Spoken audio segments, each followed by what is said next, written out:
Well, darling, quick, choose. Just wait, I just list. Just wait. She asked me, where do we want to go today? She's the one who chooses. So I picked half a dozen off Google Maps. And she goes, no. Quick, we want to go eat some food. Just wait me first. Wait just for you. Lead for special for everybody too, okay? Yeah, but him everybody. shoot only small. Cannot walk everywhere. Oh, well, I want okay. big She wants cafe. one that you can walk around. Yeah, you can walk around. So that might take a few minutes. But anyway, what we're going to talk about today, a few people every so often ask me about building and growing a YouTube channel. And I thought, well, probably a good day to talk about it because things have started growing. I think it's because of the seasonal growth that you get to YouTube. We can talk about that sort of throughout the video. But a few people have asked me, about the YouTube scene and how do you get started and all that sort of stuff. So I might use that as a topic for today. So stick around and we'll talk about growing a YouTube channel from my perspective. Yes? Oh yeah. Yes. So here we are today at a cafe called Rabbit and Turtle. I actually caught a glimpse of this one here. Oh, we got geese. Hello, big geese. Don't know what to expect here. Oh, you want to eat geese? Yep.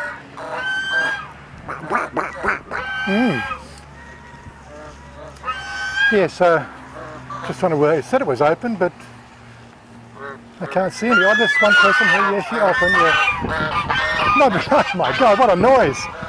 Yeah, we saw we went past here before when we were doing a motorcycle ride, and I saw this one. I go, interesting. So we got, as I said, we got geese, and we got ducks. It's called Rabbit and Turtle. I don't know if we got rabbits and turtles, but we'll soon find out. Walkers. Oi! No, I have rabbit with a rabbit and a turtle. Very good. Yes, I've picked this one today, so I don't know what we're going to expect to see on the menu or anything else like that. But I did notice they had a photo and they had burgers here.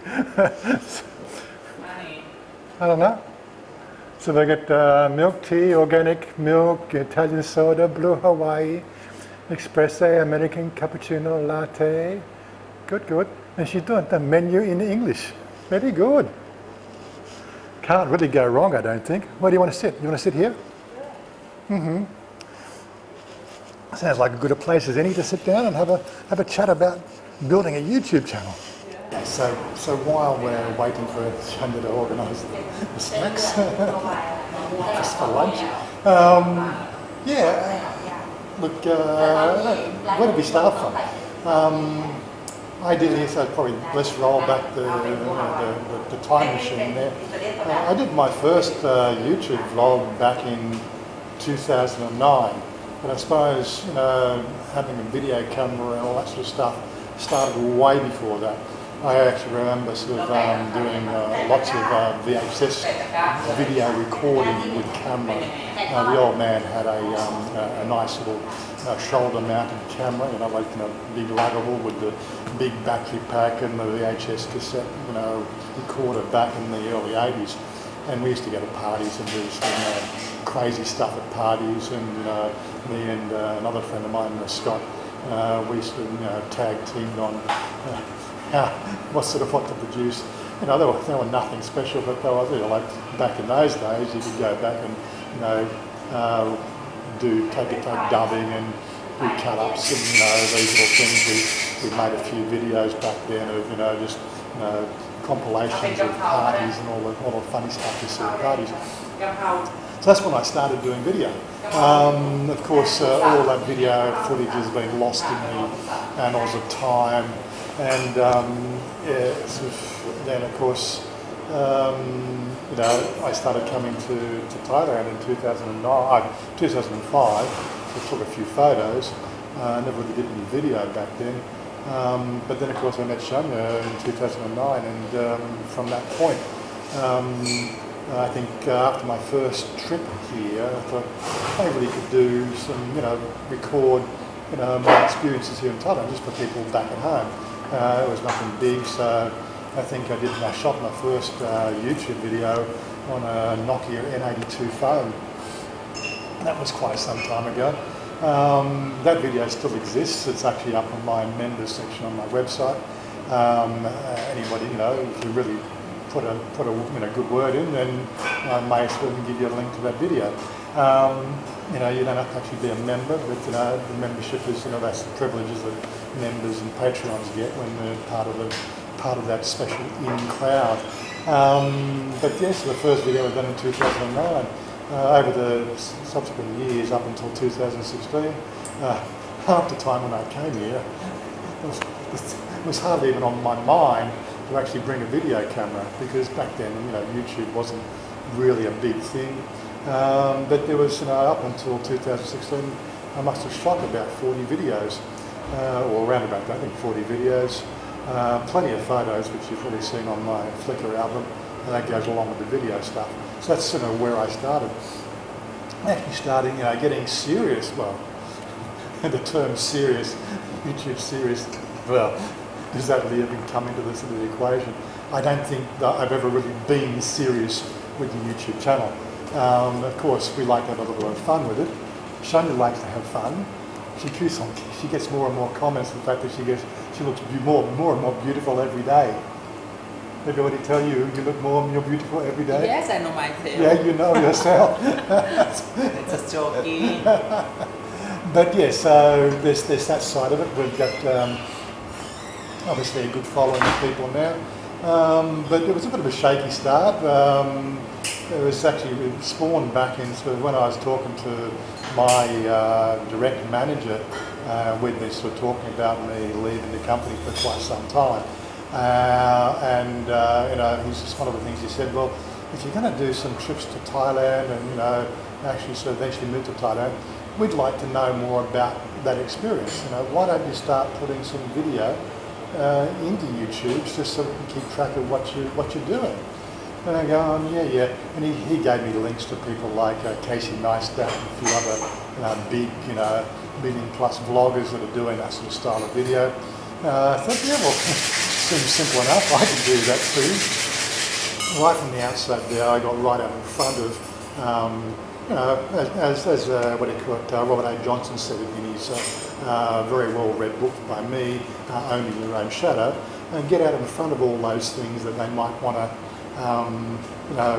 attack you with. If you're out in front of them, then of course they can't hurt you. Of course, this is YouTube. There's always going to be some dickhead out there that wants to have a piece, or is an armchair critic about the way you live. There's all those sort of people out there. Quite sadly, those people will continue to exist. They live vicariously through a remote control. That's their life. And of course, if it doesn't conform with their lifestyle, they're gonna say something about it. No matter what you do, you've got to have a bit of a thick skin when you're doing a YouTube channel to get above that. Okay, I've had a few rant videos over the period of time. I've tended to steer clear of the rant channel, rant sort of style video. Of course, sometimes it gets the better of you. So what can you do? Well, ideally, sort of just think positive. And here comes our drinks. The lovely girl here, she's made a blue Hawaii, and this one's strawberry. Rabbit berry. Rabbit berry. Yeah. So I started doing videos when prior to my major move. I actually didn't plan until moving out, or leaving the organisation until 2017, which would allow me to obviously leverage my superannuation and reinvest that in a whole different sort of policy. But it was the push and shove stuff that happened in 2016 that I just looked at the whole thing and I go, could I deal with another 12 months of this shit, or maybe just bite the bullet and just go now? And that's of course why I'm out here. We left in 2016. I did the trip in late August. Was it late July? It was the last week in July. first week in August, which was a week after I was told that I wasn't getting a pay rise that year because of cutbacks. We'd been bought by an American company, and that's one of the things that American companies do. They thought that the Australian employees were all being overpaid. Well, so effectively what happens is you get a situation where, you don't get a pay rise. We got passed up for bonuses that year, and again, we'll stuff this shit. I'm going backwards here. I could have quite easily gone to another organisation, or a few other people were looking for employing me out there in those days, but I just really never felt possessed. And again, morally, working with somebody for 12 months and then just upping and leaving just really didn't sit well with me as well. So instead of saying that, what I had to do then, I just made a decision when I was out here, and I said, stuff it. Got on the laptop, wrote my resignation letter, got back to the office in second week in August, handed the resignation and I said, I'm out of here. I'm not going to put up with this shit. That really threw everybody into a curveball. That's another video. We can talk about all those sort of things. But I had a few videos. We did a video from that in July, August. We went out to the impact centre, so there was one there. I did the video of the house auction and a few other bits and pieces like that as well, just for memorabilia. And then of course I think it was vlog number 5 was actually me sort of leaving Sydney, getting on the plane and sort of seeing Chanya, it's sort of 9 o'clock at night for the first time, never to leave Thailand again. Well, never is a long time. I have no plans to leave Thailand, so that was my first, I think, first 5 or 6 vlogs or something like that. I didn't think they'd really be very popular, and I'm looking at the numbers now. They've only got 400, 500, 600 views. I think one of them, actually, the one from vlog 5, which is walking in the door, we've got a couple of thousand views on that one.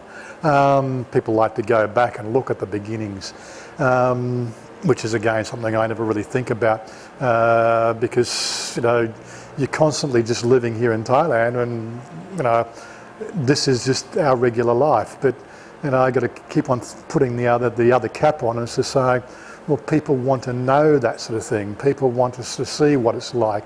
People want to see the real Thailand.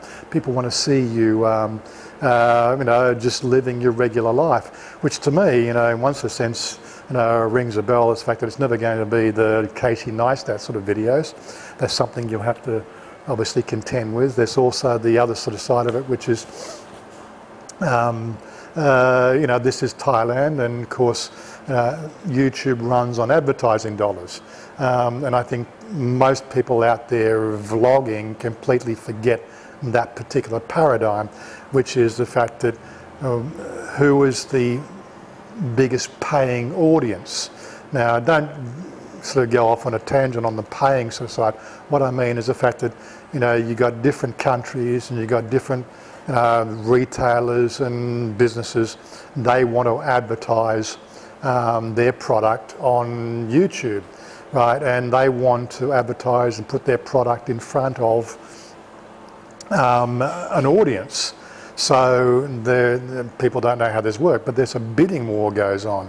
So if you wanted to get an ad in front of 1,000 people, you can bid like was it 1 baht potentially, which should get you in front of 1,000 people in Thailand. But if you bid 5 baht per view, you could probably get your video in front of an American audience, and that's how the advertising dollars work.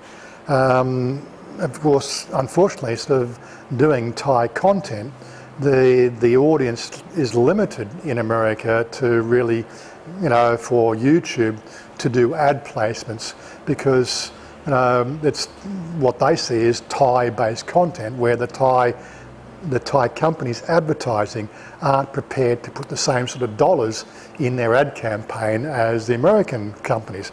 So this whole bidding war goes on. And alas, what happens is the fact that if you're running a Thai channel and Thai content specifically, especially in a Thai daily life content, the YouTube algorithm doesn't really think about Thai and putting your videos in front of many, many people because the dollars aren't there. YouTube runs on advertising. Now I've done that experiment back in 2016. This is when we were monetized on the channel. I actually ran the channel for 2 months without advertising. And looking at the graphs there, we're just seeing this gradual climb, the subscribers and views that was going up through August, September, October. And then I just said, well, people were complaining back then about, oh, you've got advertising on there, that's making money in Thailand. Oh my God, really? I've got an Australian channel doing Thai content, and my channel's registered in Australia. It's got nothing to do with Thailand, but unfortunately the content is Thai-based.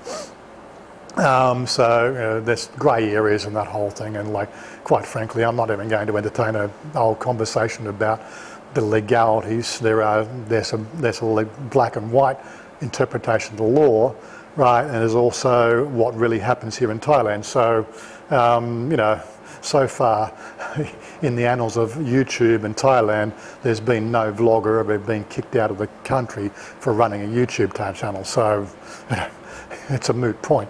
But that aside, you've got to look at that. That's why the channel doesn't grow.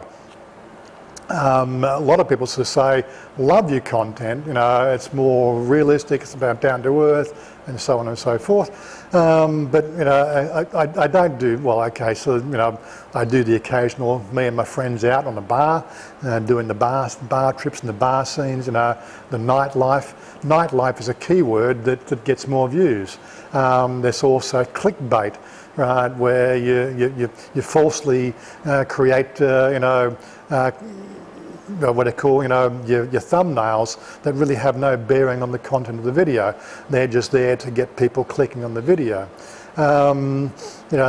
Unfortunately, this stuff goes on. I always do if the video's got I take a frame from the actual video, right? So whatever the thumbnail is, that framed shot will be in the video somewhere.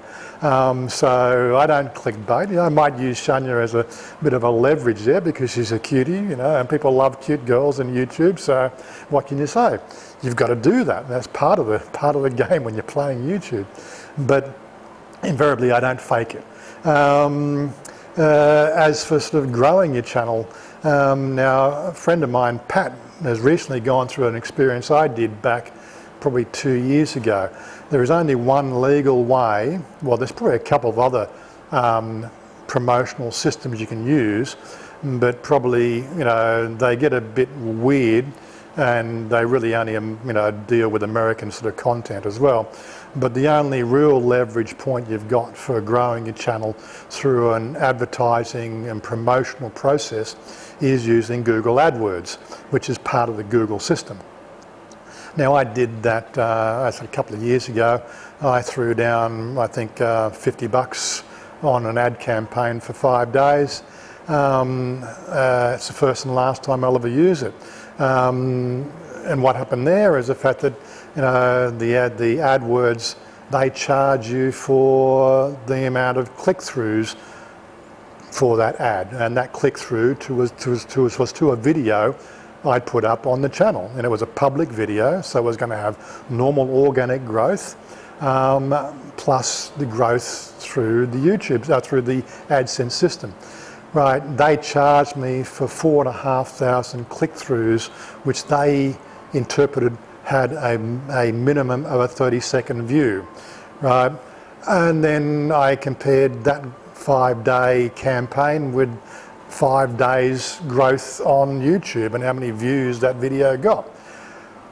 AdSense charged me for 4,500, well, I think it's 4,600 views, and YouTube recorded 800. What you say? So what do you do there? Well, basically YouTube's faking it, right?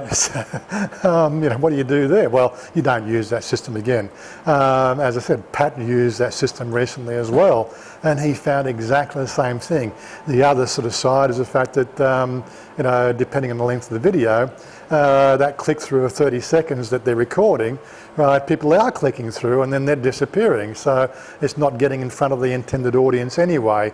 You know, you might sort of try to be very sort of critical about the audience and target demographic, but, you know, it's, again, it's people, the video or the ad is going up in front of people and they're clicking through and then they're just not interested in it. So how, you know, like, there is a fine art to dealing with AdSense, and I think you probably need to go to a professional agency, right, to leverage it and really help build those demographics properly, right? Because like we're totally inexperienced with it. But as I said, it just seemed like a fake system. There are other systems out there, which is, I think we've talked about this on the live stream. There are the botnet systems.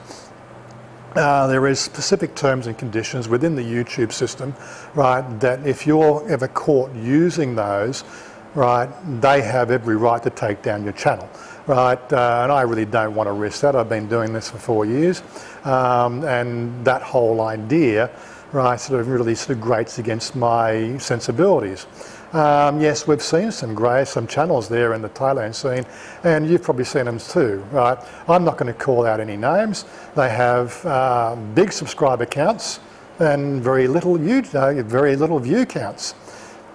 Well, you know, like if you're only getting sort of, you know, maybe 20% views of your registered subscriber count, there's something wrong with those numbers, right? I know initially when you're first starting out, that could be probably as high as 50% subscriber to view count, but as the channel gets bigger, you've got a certain amount of what they call recycling or churn rate with viewers. Some people just never come back again, whereas others, you know, they forget they forget their password on the YouTube channel and they make another account and so on and so forth. And it's just an ongoing. I have about a 30% churn rate on my subscriber account. These are all sort of parts of the way the demographic and building the channel goes. I've never had what they call an instant hit video. Again, it's very hard, unless of course I managed to catch a shot of you know, a road accident or something like that, or something that's, you know, I think Tim had one where he got some really great views on his channel. He was caught in the fire that they had at Central World. He was one of the 2 or 3 people that actually had a video camera there in the place at the time, catching all the smoke. So it was a bit of a sensational video, and that video did really well. I just never really had anything sensational, which this is our daily life, you know. If you want to live a sensational life, I think you've got to get out there on the edge. There's one guy over here, CB Media. Now he's had some sensational videos. Like the first one I saw was his longboat tailboat, his, you know, supercharged or turbocharged longboat out down the areas. That's not my phone, is it? Somewhere, and you know, it's just a great thumbnail.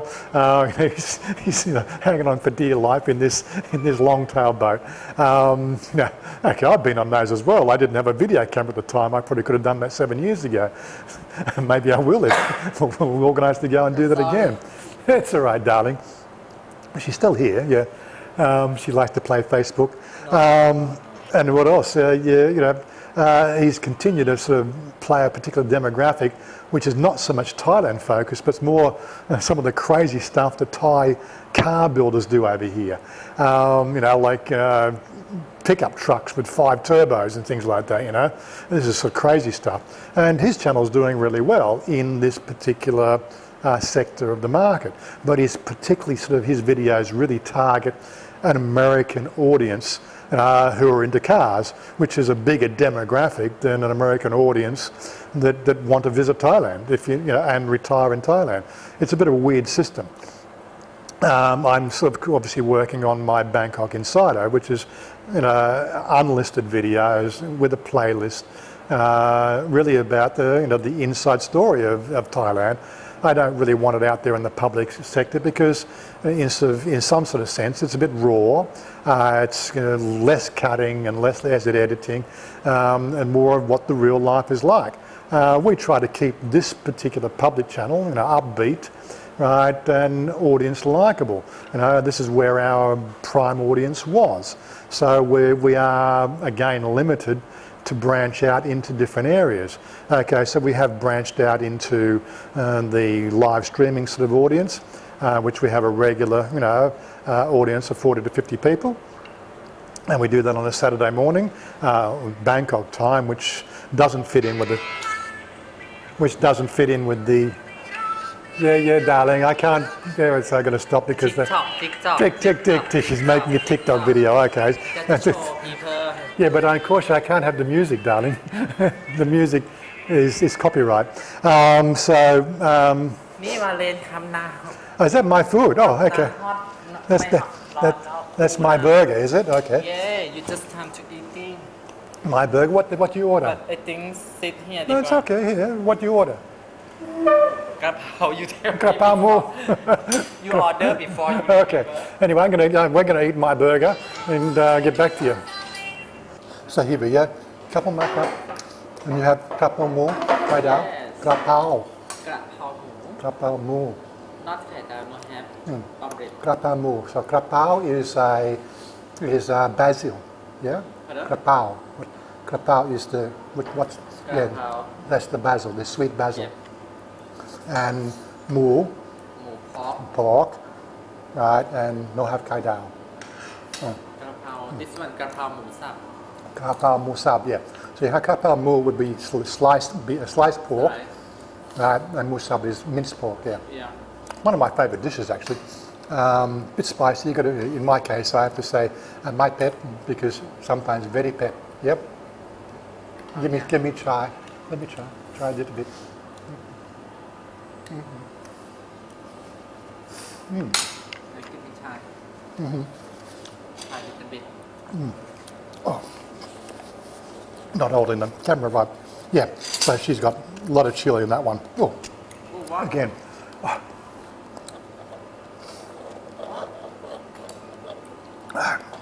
Oh. Yeah, I get there's a local girl in the street that knows how much chili I like in it. She always does it my style, so it probably has effectively 1 or 2 chilies in it. That one there's probably got 4 or 5 chilies in it. Oh my God. Anyway, I'm going to continue on with the burger. That was a nice burger. Big slab of pork mince in a burger. Excuse me. And then you forget something,นะ Well, forget what? Wi-Fi. I not forget the Wi-Fi. I just not turn it on for you. Yeah. She's got a phone account, but she doesn't have really sort of much broadband, so I've got to turn my phone on. Hold on a second. Yeah, so there we go. She's got Wi-Fi now. That's the main thing. Yeah, so yeah, as I said, there are some numbers that when you run a channel, you start to know what those numbers mean. You've got the churn rate, which people, initially your channel will gain subscribers. And it's just like every TV program. Was it Stargate SG1 ran for 10 seasons.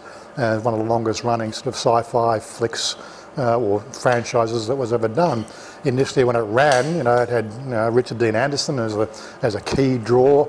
They got great, numbers of viewing, but after 10 years, you had new people come and go. You had your loyal followers. But eventually, the studios just say it's not worth running. I'm at a point now in the 4 years of running a YouTube channel. What do you really do? Life to me here in Thailand is pretty much the same every day. You do that, you do this, you go, you run it into Bangkok. I'm trying to get in there once every 2 weeks, just to meet up with the crowd there. Just nothing sensational happens, but people, people who are looking for that click sensation videos are never going to find this channel very interesting. Okay, and there's also videos like this one. This one, it's going to be long, I think, because we're talking about the whole inside YouTube story and what we do and how the whole channel building thing works.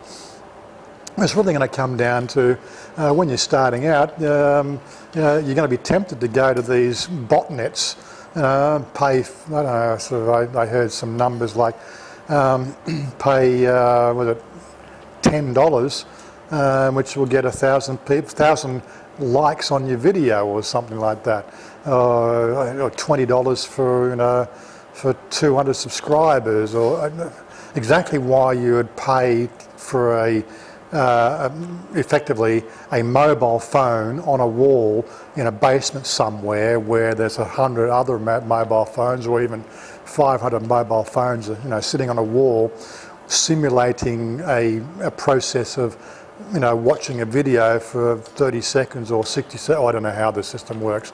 I got a basic idea how the scripting works, but they're not real people. So unless of course you keep on paying that money, right? It's a dead end job.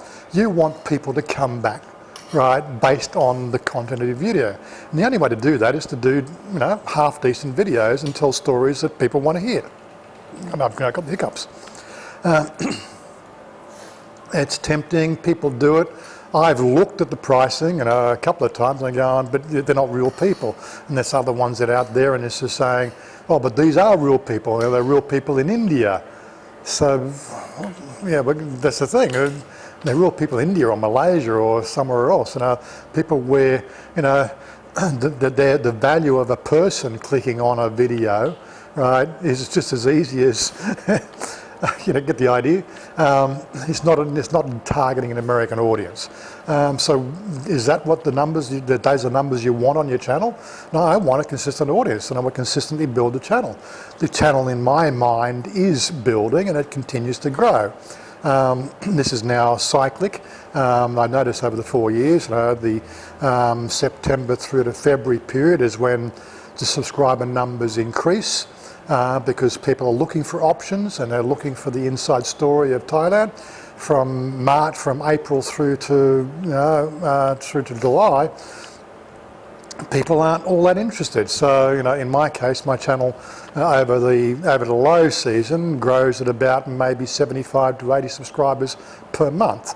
Well, effectively, it's probably 130 to 140 subscribers, and 30 or 40 people then unsubscribe because they've seen 50 videos, and it's no longer something that they're interested in watching because it's the same repeat material over the time. Again, people have sort of been telling me what you should do is you go back to the videos you did 4 years ago and look at those topics you did 4 years ago and then redo them, because, and then start doing comparisons of what it was like 4 years ago to now. I suppose those sort of things float through, my mind, and I said maybe I could do that. Then again, I could just, happen to one day have my camera out and catch some sort of road accident, which just send the whole channel gets it published on Bangkok Post or something like that, which will get 10,000 views or 50,000 views because that link or that the video gets linked to a news circuit, which has that sort of subscriber count. It could happen. Unfortunately, I've just never had anything really sensational. I do run a couple of YouTube Facebook groups specifically for vloggers. One's my Thailand Vloggers Hub, which is for getting other Thai vloggers' content out there in amongst the Facebook community, and of course another channel which is one that Tokyo Drew started, and I started to help him out with that 4 years ago. He subsequently handed the reins over to me about a year ago, and that channel's now started to grow quite consistently. I think we've got 6,000 or 7,000 followers on that YouTube channel. But again, the quality of the stuff we just see people posting on YouTube, and I'm going, really? and they think they're going to make it. And interestingly enough, it's consistency is what builds a channel. I was actually told that very early in the piece, so I made contact with a channel which was 8 miles from home, and what the recommendation that I really took from him, he gave me a couple of ideas.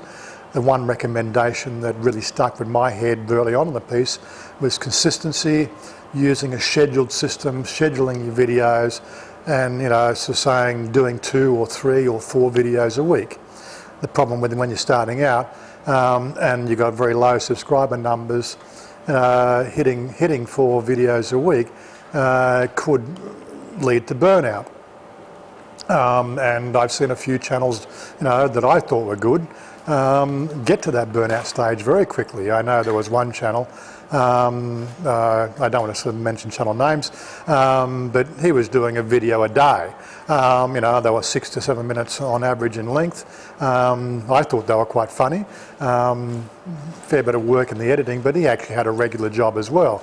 And I think after 3 months of 1 video a day, saw some very initial, fast growth, but then he hit burnout. And I think even Casey Neistat, when he was running his vlogging style videos, he also said the same thing. And he was at 1 million subscribers, getting a video out a day. And after 18 months, he just said, stuff it, it's just too much. You've got to find a balance that works with your lifestyle and what you can do. As I said, I keep on sort of giving Bangkok Pat's channel a plug. Now, I think he's got brilliant content there. The content will be evergreen, which means there will always be something people can go and view because he's giving information. He's a walking encyclopedia for the inside story of Bangkok. And he puts a lot of work into a single video, and he gets a video out probably 1 a week. That's never really going to achieve much initial growth because it doesn't tweak the artificial intelligence that drives YouTube. YouTube want to sell ads, right? So they're looking for things of consistency and numbers, right? Audience growth and a whole bunch of factors all come into play that game. Unless, of course, you tick, 8 out of the 10 boxes, they can't put their ads in front of your video. And even those channels that aren't monetized, they're having difficulty with that because they can't promote that above channels they can place ads above. And so I did the experiments myself, and basically I saw subscriber and view counts go down. That's why I leave the monetization on the channel, because it helps with the channel growth. And I think I've got good content. We've got funny life. We've got a unique story to tell. What else can I say? It's going to be one of those sort of things where, unless of course something drastic happens, I'm going to continue to play the game. I am looking to you guys, of course this is right at the end of the video, I am looking to you guys to give me ideas on what you'd like to see. Right, I keep on asking the same questions over and over again, but it requires you guys to actually sort of do comments down below and to say, yeah, well, I was listening to the at the end of the video there, and I love what you're talking about. How about this as an idea? How about that as an idea? I've got to weigh them up, and I don't want to sort of go out spending dollars or bahts to go and make a video, because quite frankly, each video we put up makes about $2 to $3 US, What does that mean? Well, if it's going to cost me $10 to go and do a run into Bangkok to do a video that's going to get $2 revenue, right? I'd rather save the $10. That's really what it comes down to. That. I am on a budget. I'm not here on a budget to make videos to make money. I'm here to live a life of retirement and a lot of life of pleasure and a lot of life of happiness and fun times and everything else. There's no financial incentive to go and spend the dollars. But then again, somebody might just say, but you've got to spend money to make money. Well, I think that's what Chad's been doing, with CB Media. He spends a lot of money in the production and going and finding these special hot rod car videos and that sort of content, right? And he runs around doing that. That's his life. And he's probably making a decent buck out of that now, which is sort of good on him. But all that well and said, I'm not prepared to do that. I'm prepared to help people build a community, which is what I've been on for the last 4 years, that community building sort of side of thing of life. Back in 2016 when I first came to the YouTube channel, where there was a lot of heat from certain sectors of the vlogging community and the expat community, right? Of course, you've got to get over that negativity as well. I'm fairly well over it now. There's not much they can say now that hasn't been said 100 times. They just ban people for swearing now on my channel. I don't give a shit about anything else they say. Oh yeah, thanks for viewing and thanks. Your view counts to my video. Your comments count. It's all good. It doesn't matter unless, of course, you're swearing, which means I'll just delete the comment because I won't have swearing on my channel. Within reason. I know I still have a few slippages every so often, but to get out there and sort of be defamatory on the comment section, well, that instantly gets you a removal of that comment. But if it's just something you have a difference of opinion, fine. People will have a difference of opinion. There you go. You still viewed my video. You spent the time making a comment. It still works for the channel, guys. It's all good for me. Put in the thumbs down. It still works. It means you've engaged in that video. That's all YouTube care about, getting an ad in front of an engaged person. And while I continue to engage the audience, they will continue to put my ads in front of my videos in front of people. So that's the way the system works. What else can I say about it? Well, we could probably go into a whole, I may even do this as a big discussion point on an up-and-coming live stream, because I think it's something we really could sort of, talk at length about for a couple of hours. I don't know how long I've been running this video for, but it's probably been a little over 20 minutes now. I haven't been checking the time. And I know how people, like these long videos, people tend to drop off. What we're talking about no longer concerns them. And I'm not really featuring Chanya in my video because she's sitting there playing TikTok and everything else, aren't you, darling? Yeah. You think she looks beautiful today? No, I don't know. You don't know. So we'll just quickly wrap up here. The burger was great. That was great. A bit too much chili for my liking. But yeah, it's all good. She's finished her drink. We haven't got the bill yet, but we'll find out what that is. But then we'll just do a little bit of a pan around on the way out and close this video and obviously give you an idea how much it cost. So just let us finish up here and pay the bill and we'll see how we go. She says, come and take photo of me down here. Come and take photo here, yes? You want me to take photo? No one friend come. You've got to watch where you put your feet because many... Oh, yeah, right. You've got a lot to talk about. Yes, yes. Take photo me. Take photo you. Okay, take photo you. Anyway, so I'm going to wrap it up here while we take a couple of photos with the girl. She always likes to take photos. Yes, I want to take photo. Hello, come. Blue. Blue tongue, you have pink tongue, pink. red, pink tongue, blue tongue. Oh my God. Anyway, so it's a bit of a long video. I just had a look at the things, about 35, 40 minutes. Hopefully there's some information there people can use. And again, we'll sort of catch up with you next time. So peace out, guys. And Enjoy. Subscribe. Like and share. there's the plug. Time to go and take some photos. Anyway, we'll catch up with you next video. Bye now. I want you to